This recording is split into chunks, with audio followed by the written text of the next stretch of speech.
And just like that, Cam Akers is back. Welcome to Locked On Vikings podcast.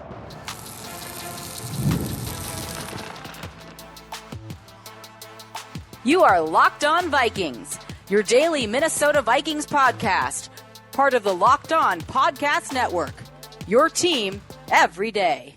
What's up, everybody? Welcome to the Locked On Vikings podcast, where we're always trying to learn something new. It's part of the Locked On Podcast Network, your team every day. Thank you so much for making Locked On Vikings your first listen of the day each and every day. I appreciate my hashtag everydayers so very much. You guys make this thing go around. If you are new here, hello and welcome to the Locked On Vikings podcast. You can find this wherever you listen to your favorite shows, Monday through Friday. You can also find this on Amazon Fire and Roku or on YouTube. Today's episode is brought to you by FanDuel. Place your first $5 bet and you'll get started with $200 in bonus bets guaranteed. Visit FanDuel.com to get started. Today we're going to spend a bunch of time talking about the Lions. Did a little scouting on the Lions. The Lions coming up, and of course they are, if not the Vikings being the talk of the NFL, the Lions are the talk of the NFL, possibly the two best teams in the NFL, at least in the NFC. So this matchup could very well decide the fate of the NFC. This one, and then of course the Week 18 one. That's how the season's going to wrap up. Which is, boy, that game's looking to be a heater right now. But got to do the first one first. And of course, things about the Lions change a lot without Aidan Hutchinson. So we'll talk a little bit about kind of my theory on how that's going to look and how that's going to work, as well as some trade news. Vikings trade for Cam Akers, and hey, maybe there's a trade coming for the Lions later in the weekend or later in the week as well. Also something to keep an eye on. But for now, let's look at what's going on here on the homestead, which is Cam Akers rejoining the Vikings in a moment of very funny irony. The Vikings quest to get Cam Akers in the building has been very weird. Obviously, they trade for him from the Rams last year, I think around week 2 or maybe right after week 2. They bring him in. He for the same trade, by the way, conditional 6th for a 7th, and the 6th is a year later. And that condition, if I recall, was that he needed to get 500 rushing yards. And he got hurt before he got that. So that condition wasn't met, and no draft picks were actually changed hands. The Vikings just took Cam Akers from the Rams.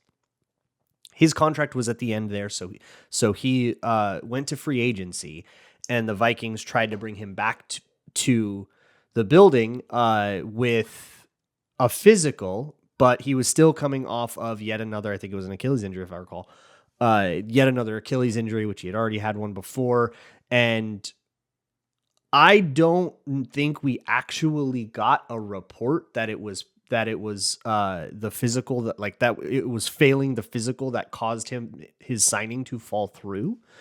But it was reported that Cam Akers was signing with the Vikings pending physical, and then he did not sign with the Vikings. So it's, I think, an easy assumption to come through, but he ends up with the Texans instead. And we go, shoot, we would have loved him, but for whatever reason, it didn't work out.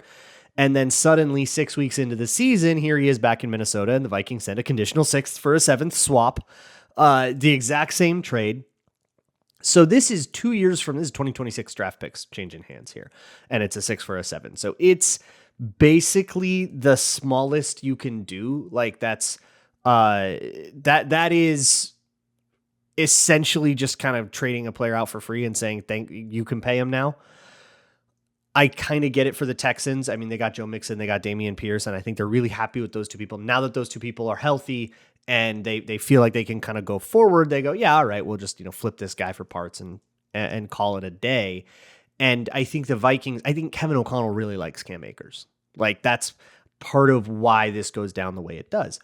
And the timing of it, obviously, with Aaron Jones hurt, has raised the question a lot. Is this a matter of concern over his hip injury long term? And the Vikings themselves, Kevin O'Connell, but also via guys like Tom Pelissero, who will absolutely mouthpiece for the organization, all are insisting to you, through whether it's the reporters you want to believe or the team saying it himself, they all insist, no, this is not about Aaron Jones. And the rap sheet tweet, I think, or it was the Pelissero tweet that specifically made a point to to call that out felt like very on the nose. Like, okay, well, that's probably coming directly from Kwesi then, or from Kevin O'Connell, that it is not about Aaron Jones's injury. But as obvious of a like running PR thing as that is, I am also kind of inclined to believe it for a couple of reasons. For one, they did have a little mini practice on Monday, kind of a light walkthrough thing, and Aaron Jones was on the field, stretching, looking fine. So that is an encouraging sign, at least that it's not like a long-term thing. And if Aaron Jones were to be injured long-term, if they were more worried about it than they're letting on, I don't think the kind of guy you get for a 2026 6th, 7th round swap is like an acceptable answer to the problem that we're all like implying here. If Aaron Jones is really out for a long time and you have to go to like Ty Chandler, you got to do better than Cam Akers if you're really worried about that position. Cam Akers is like a Myles Gaskin replacement. He ain't an Aaron Jones replacement. So if that is the case, and he's being brought in because Aaron Jones is actually going to be out for 10 million years, then that's like a woefully inadequate solution. And like so woefully inadequate that I don't really believe that like that's the way that they would go. I don't think you're bringing in Cam Akers because you expect him to start and take every single carry. He split time last year with Alexander Mattison in an increasing share, and I do think that if he stayed healthy, he would have eventually earned that starting job in, let's be honest, one of, if not the worst running back rooms in the league. It's different here, and Ty Chandler, I hope, has taken a step forward. I hope his bad game against the Jets was just because he couldn't get his footing, which is what it looked like to me, to my stupid eye. And that, get back on the home turf and he'll be back to kind of looking good as fresh legs. But you got to remember they had 2 active running backs, and one of them is hurt, is Aaron Jones. And Myles Gaskin is kind of on and off the roster and is clearly a guy I don't know if they feel very good about it as running back 2. So if Aaron Jones does have to miss a week or two, then it's Ty Chandler and Cam Akers splitting time, and you can feel a little bit better than that. But also as running back 3, if Aaron Jones gets hurt again, or if Ty Chandler goes down, or just as a regular depth, they have to feel a lot better about Akers than they do about Gaskin. And again, Kevin O'Connell loves Cam Akers. Like going back to their time together in Los Angeles and how things flamed out for Cam Akers in Los Angeles. With him, I think he ended up like actually demanding a trade or he got like healthy benched as kind of like he had some kind of problem over there with Sean McVay that I don't really remember the details on, but there was like a thing going on, and that's kind of why they traded him. And in Minnesota, in Houston, nothing like that has happened. And especially in Minnesota, I mean, O'Connell loves him. All of his teammates have loved him. So it is proved to be a healthy home for him, and I'm not surprised that Kevin O'Connell really wanted to bring him back. I do think it's really funny that they tried to sign him and he ended up kind of saying no, going to the Texans, whether that was weirdness with the physical or whatever that was. That 6 weeks into the season, that decision has been reneged. But like, I think that's awesome.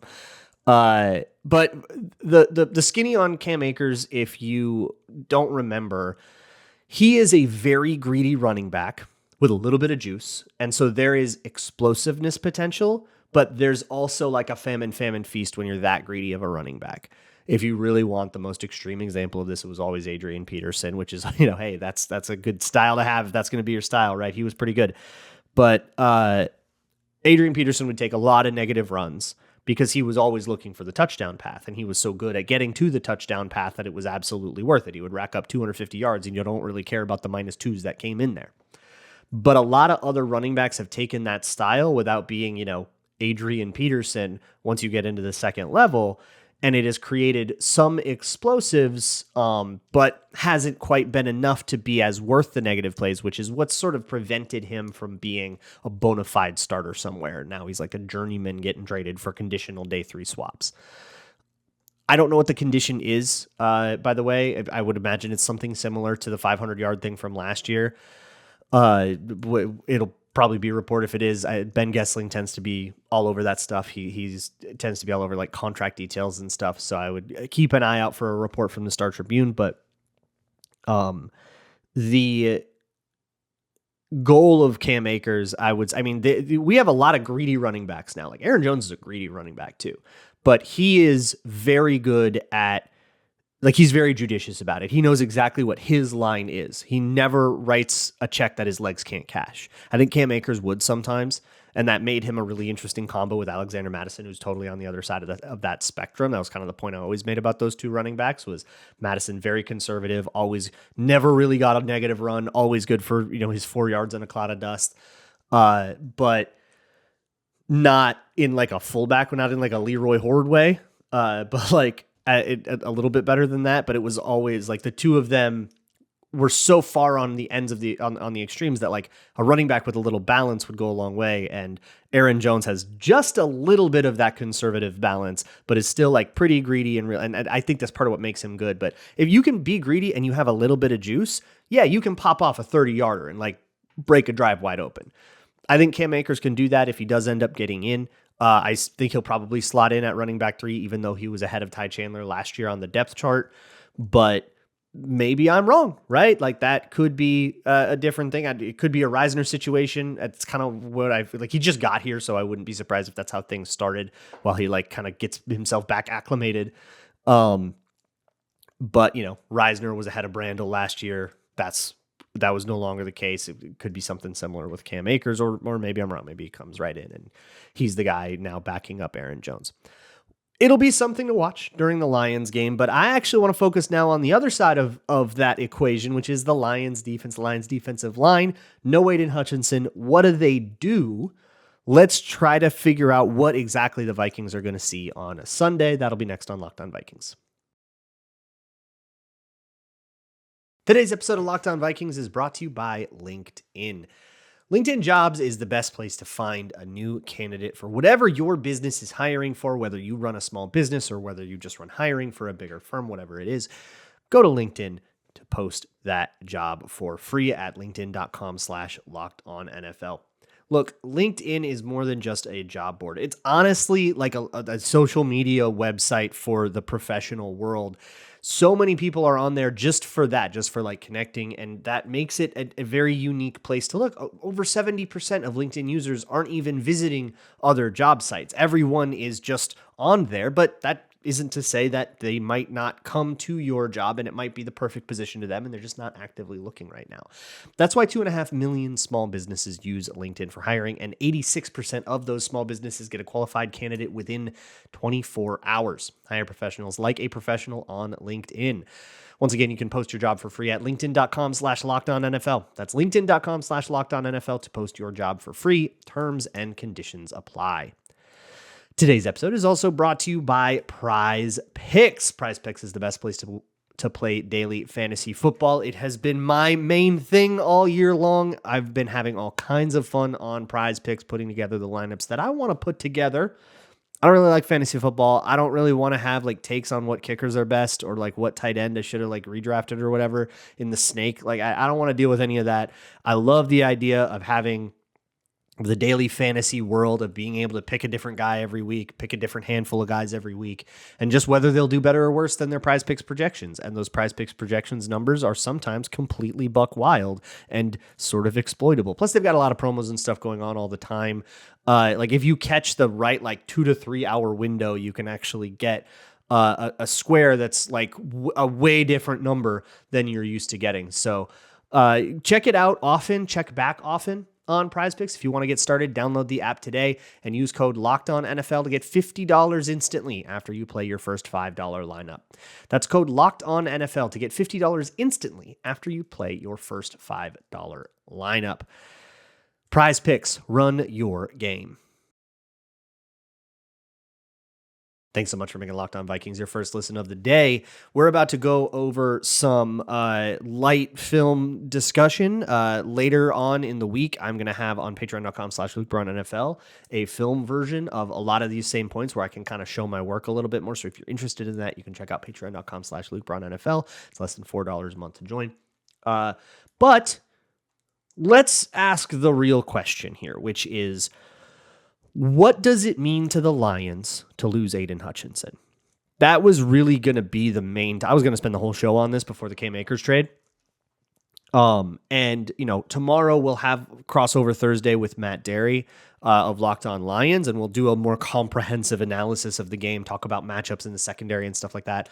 But for today, I wanted to just really hone in on that specific like a story for Detroit as they come into the Vikings game, a road game, and it's going to be their first one without him.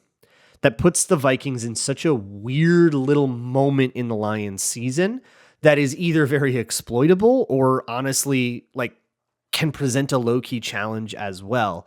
So you've got 6 weeks of tape on the Vikings D-line. Like if you're the O-line coach, if you're in the O-line room, if you're Chris Cooper, a lot of that tape is completely useless to you now.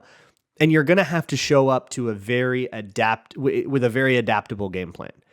It's a different kind of challenge, probably one you'd still prefer to preparing for like the superstar guy that everybody's so excited about, but it's different. So I wanted to explain what the Lions did with Aidan Hutchinson, what they tried to do in the last part of that Lions game, which was a game that was totally out of hand anyways. So situations got weird and basically everything was a 3rd and long. At least from like a D-line perspective, right? You're pinning your ears back every play and maybe what kinds of things they can do moving forward, provided they don't just trade for Hassan Reddick, which is the thing that a lot of people are saying they should do. Some people are saying trade for Max Crosby. We actually talked about that on Locked On NFL. I go on there now every Wednesday morning with Tyler Rowland, and we had that. I don't know if the Raiders, I'm pretty sure that's a hang up the phone proposition for the Raiders, but hey, stranger things have happened, right? They traded Khalil Mack away too. I thought the same thing about him when they traded him to the Bears. So maybe there's something like that, but I don't think that is the world the Lions live in yet. Maybe if they come out of this game and they got 2 pressures all game long and they clearly couldn't rush the passer and it's very clearly a problem that's so detrimental that it's going to undermine what's supposed to be a Super Bowl season for them, maybe they go do something desperate. But I don't know if they do it right away. Or, look, I'm recording this late on Tuesday night. Trades have happened all day today, basically, with Devontae Adams and Amari Cooper and now Cam Akers and Roy Robertson Harris on Monday night. So I kind of feel like the flurry, like the time to do trades is very clearly on Tuesday, and the Lions didn't do one. Maybe they'll have traded for somebody, making this whole thing outdated by the time this goes up. But I'm going to, for now, operate under the assumption that they won't do that. And if they do trade for somebody, then you just have to kind of, this is still worth comparing to, this is what Aidan Hutchinson does. So what Aidan Hutchinson loves to do is cut inside, whether that's a spin move, whether that's just like swimming over the top. He loves to cut inside. I think in college, he won a lot with just speed and get off, but NFL tackles are a little bit too good for that. But he's still enough of an athlete to force tackles to be like to heavily commit with their pass sets. That's kind of what I noticed with a lot of the dubs that he was getting against guys like Joe Noteboom or guys like Charles Cross in Seattle. The Lions they're definitely picking a tackle and saying, Aidan Hutchinson, you're going to make this guy's life hell all day, which is a pretty standard way to roll with superstar pass rushers. But the way that they set him up is the key thing here is giving him a two-way go. Giving him the opportunity to rush inside or outside, whatever he wants. Giving him the tools to fake one or both, or use the fact that he can go left or right to his advantage. But for that to happen, nobody can be to the gap to his left. Nobody can be to the gap to his right. On the outside, only one of those ever matters. But that means the pass rush has to be designed so that he has that room. And spatially to maximize how much space that the tackle across from Aidan Hutchinson has to worry about, because Aidan Hutchinson is a very fast guy. So if you have to cover 6 yards worth of space, that is an advantageous spot for the fast boy. You want to put this in a phone booth. Like that's what offenses want to do to Aidan Hutchinson, is put him in a phone booth and take that agility away from him. And then kind of once you get your paws on him, you're cooked. He's cooked. I mean, that's kind of the way he takes a lot of his L's. So that's the Aidan Hutchinson profile here. And the Lions have essentially, with their pass rush, gone all in on featuring Aidan Hutchinson. So how do you do that? The key is Alan McNeil, number 54, or it's usually been him. Sometimes it's Reader, but it's usually Alan McNeil. He's been playing the kind of 3-tech position. So whether they're in an over or an under front, I think they've been trying to keep Aidan Hutchinson on the weak side of formations. At least that's the way that I would do it, because then that's just one less guy over there that can chip. And how he dealt with chipping is also an interesting thing. But so you put him on the weak side. You essentially call it an under front, where the 3-tech is on the weak side. And that puts Alan McNeil in the B gap right next to Aidan Hutchinson. So Hutchins rushing outside the tackle. Alan McNeil is to the inside of the tackle. And then he will cross the guard's face. This is the very, very important detail. In most pass protection schemes, a way of dealing with stunts, a way of delineating that is essentially if someone crosses your face, he becomes yours. You may not pass him off. You may not, in a lot of protection schemes, once somebody crosses over your face, you got to pick him up. And so a lot of times that's like a looper, and that's how you deal with stunts. But if from the get-go, somebody crosses that guard's face, say it's Zach Martin, right, against the Cowboys, crosses Zach Martin's face, then, and that's Alan McNeil, then Zach Martin has to pay attention to Alan McNeil, and he can't help the tackle next to him with Aidan Hutchinson. That is largely the thesis. But no matter where they are starting, they are making a very explicit point to have Alan McNeil cross the guard's face. Even if he's rushing the B gap anyways because of some grander plan going, some blitz plan or something like that, he'll still jab step across just to make sure he shows that guard, hey, I'm crossing your face. And that forces the guard, that basically locks him down, pins him down into the matchup you want him to be in. And Alan McNeil's not going to win a lot of those matchups. He's not really meant to.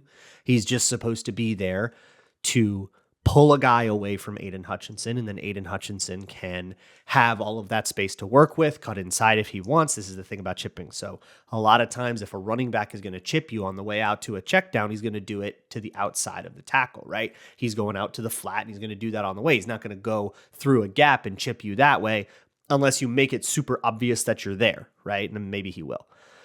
But it's also kind of a different route. So this is where Hutchinson uses his spin move all the time, where he will charge upfield with all that speed, get the tackle to set really hard, get the running back to commit to chipping to that upfield side, and then he'll spin back around, and then he'll be able to essentially avoid all that trouble. But none of that is possible, or none of that is going to be as frequently usable if you don't have everybody else essentially going, let me take the rest of the offensive line and fight the rest of the defensive line, and let me just please isolate this one matchup. And here's the deal. That ain't new tech. Okay, if you watch the Vikings pass rush plans, you're going to see a lot of the same stuff, but it's Jonathan Grenard. He's like the featured guy. You want to watch a lot of colleges, if they've got a dude that's about to go first round, that guy's probably featured on a whole bunch of those. And it's when I wrote an article a couple weeks ago about Pat Jones and the start that he had. It was after the Texans game, and he had, notched 4 sacks already, and it was this super crazy thing. One of the things that was really cool about that hot streak was that he did it, but not in these featured positions. That he was, kind of supposed to be a dirty work guy, but he just won a matchup where the pass rush plan didn't really put him in an advantageous position because it was designed to help somebody else, but he still won, and that was very cool. The Lions are never going to let Aidan Hutchinson be in that spot. They're going to set him up for success, but they don't have that tool anymore. He's hurt now. So what happens next? That'll be next on Locked On Vikings. Today's episode of Locked On Vikings is brought to you by FanDuel, America's #1 sports book. Whether you have a hunch about the Vikings, who are minus 1.5 in this game, would not be favored on a neutral site still against the Lions, but they are getting that home field boost, so they are in fact favored in this game. They were not always favored in this game. When Hutchinson went down, before Hutchinson went down, I believe the Lions were favored. So that's what Vegas thinks about the Vikings. For more analysis like that about what the public is thinking via the betting lines, tune in on Fridays for the over-under. But for now, if you don't like that, if you don't think it's enough, go bet it at FanDuel. If you just want to get started right now, FanDuel is going to help you out. If you bet $5 on anything, whether it's Vikings Super Bowl odds or a spread, or you want a player prop of Justin Jefferson, over under 83.5 yards, whatever it is, you can get $200 in bonus bets guaranteed, whether that bet wins or loses. So drop $5 on whatever, and FanDuel will give you $200 in bonus bets to get you started so you can explore and figure out what's fun to you. That is at FanDuel.com. FanDuel, make every moment more.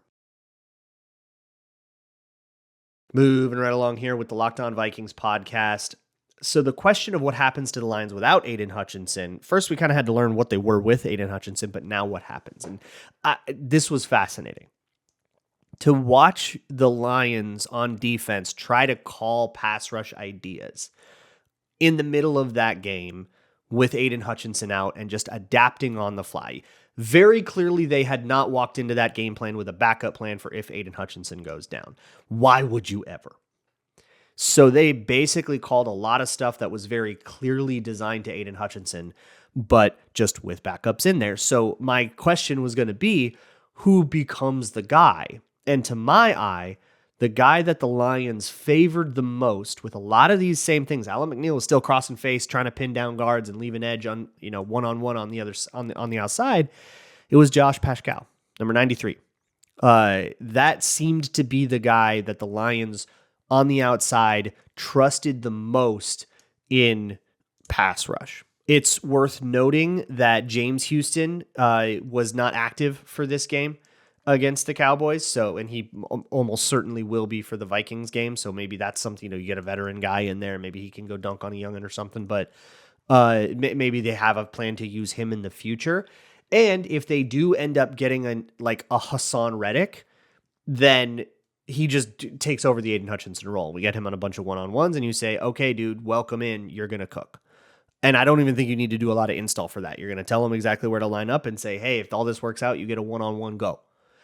And I think most veteran players can work with that as they kind of learn more of the nuances of the playbook and sort of get acclimated. Barring that, though, there did kind of feel like there were these moments where those pass rushes did not get home. Like Josh Pascal just did not win enough for the Lions' liking. That game was already well out of hand, but you saw Dak Prescott getting passes off and doing so largely unpressured without Aidan Hutchinson, and you could feel the Lions start to kind of try other plans. They blitzed a little more. They sent linebackers a little more. I didn't chart this or anything, so maybe I'm just vibing it out, or maybe there's a confirmation bias going on, but it did feel like they sent linebackers a little more to try to attack those gaps. Essentially, so there's a difference, right? If you have Aidan Hutchinson on the outside, you have Alan McNeil cross-face, he occupies the guard, leaves the tackle one-on-one. If you trust Aidan Hutchinson to win, you just say, okay, go win, and that's that. You can go inside, you can go outside, you can do whatever you want. If you have Josh Pascal and he's not winning, you say, hey, man, you don't have a two-way go anymore. Just make sure you win or lose, but do it to the outside and occupy that guy, and we're going to send a linebacker right up the middle. This is another very classic blitz move. Flores uses it all the time, too. Everybody does. And a running back essentially has to come in now and meet that linebacker, and it becomes another opportunity to go win. And now it's kind of the linebacker versus the running back as the key pass rush of the blitz. And hey, RB and pass pro, let's go try to attack him. That's kind of the logic there. But the Lions sort of slid into more of those plans. So maybe you see a more blitz heavy Lions than you saw in the past, which on its surface is something I probably could have started with, right? Oh, Aidan Hutchinson's out. Maybe they'll blitz more. That's a fairly natural conclusion to draw. It's a natural strategy to expect. But I think the spacing and where those attacks come felt like a lot of it was up the B gap. And what they didn't do a lot of at all was try to isolate interior linemen. The three games that I based this off of were the Rams, the Seahawks, and then of course the Cowboys. And I picked the Rams and Seahawks because they have similar offenses to Kevin O'Connell's. They're from the McVay tree. They're going to have similar ideas of kind of balance on sides of the formation and usage of motion and play action and all that stuff. And there's a lot more to that that I'm going to put in the Patreon video, but just focusing on pass rush plans for now. Those teams had problems on the interior. I mean, if you remember that Rams line was down to third stringers, at center, but very rarely did they set up a pass rush where the point was to isolate a center. We've seen that. The Vikings have seen that. If you want to go watch the Packers game, there's a play that I think was, if I recall, it was a Sam Darnold throw that was tipped and like super scary, but ended up falling incomplete. That was caused by a Kenny Clark pressure because they got a two-way go on Garrett Bradbury, something we've been watching when playing the Packers for like 6 years, something he does to Bradbury. But you could also see that the rest of the entire line was rushing to outside gaps. So you had 2 B gap rushers, 2 C gap rushers. So the guard had to go and the tackles had to go. Essentially parting everybody, pulling them all away. No help for Garrett Bradbury. Okay, Kenny Clark, now you have a two-way go. Pick an A gap. And, you can do whatever you want and try to, or you can bull rush through Bradbury like you've done so many times. Do whatever you want. He gets a win there and he causes a pressure. It disrupts the throw. Nothing like that from the Lions. Even though the Rams had way worse problems on the interior, at least to start that game, than they did on the exterior. And then other tackles started going down and it started getting different. But that is informative to me, right? That tells me that the Lions don't feel great about their interior pass rushers, that they don't really want those guys to be the guys, that even if that it wasn't about matchups, it wasn't about finding the weak point and attacking it. That's not how the Lions have been built. They have been built to isolate their best guy and essentially say, yeah, 97 can beat anybody. That's the declaration the Lions made about their defense. So without Aidan Hutchinson, and without that same trust in Josh Paschal, who's a perfectly respectable player, but is not, you're not going to throw him up against any superstar tackle in the league and say, okay, that guy's going to, rack up 3 sacks today. That's not the kind of player that we're talking about there. So they are at a bit of a crossroads defensively. Do they stay this course, run all these things that all of these role-playing linemen like McNeil and DJ Reader and Paschal and Levi Onwuzurike and all these guys, James Houston, are all used to playing these sort of dirty work roles? Do you pluck one of those guys up and say, the spotlight's on you now, Josh Paschal or James Houston, and, do your best? Or do you try to play matchups a little bit more? Do they say, okay, we love you, Alec McNeil. We just paid you like $90 million or whatever it is. You're going to go up against Ed Ingram all day. Good luck. And we're going to try that, even though Alan McNeil is not the premier pass rusher on the Lions. Well, maybe he is now. You'll be able to see in the first couple of drives what they plan on doing. Do they still just attack the edges because that's what this defense was kind of designed around? Do they adjust and try to attack somebody on the interior because that's the guy that they've identified as the weakness on the Vikings offensive line like everybody else has? Do they just blitz a lot and say, we're just going to have to send more guys and we're just going to have to manufacture pressure because we don't have Aidan Hutchinson anymore? First couple drives, we're going to see what they really feel about that. And the real test of all of this, because I don't know which one of those answers the Lions are going to bring. I know what they tried to do in the Cowboys game with the game plan they had already prepared, but they've had a whole week to come up with something new. And I'm going to guess that they're not exactly walking into the Vikings game expecting to do what the Vikings expect, right? Like they're probably going to bring a couple surprises. So the question will be, after those first couple drives, how does it work? Does Sam Darnold stay super clean for the first couple of drives, or is he under a ton of pressure because, Garrett Bradbury fell apart? And who needs to adjust and how good are they at that? That's the question. Who needs to adjust and how good are they at adjusting? How well did those adjustments work? By the end of the first quarter, however much pressure it feels like we're getting about the end of the first quarter, that's going to be what I feel like the rest of the game is going to be like. Once both teams get to feel each other out, what their plans are, and who's got the answers to what questions. It's going to be a very cool little mini chess game within the larger chess game in the trenches in terms of, now two groups that have had successes and failures in various parts. I mean, forget about it on the run game, right? That is a totally different question. And then you got guys like DJ Reader that are total superstars, and the Vikings are humming in the run and all that. Like, totally different question. But just in the pass rush, it's going to be like two boxers feeling each other out for a couple rounds, and then you'll see where the real game kicks in. I'm looking forward to watching it. Talking to Matt Derry tomorrow. I will see you all for that. And as always, Skull.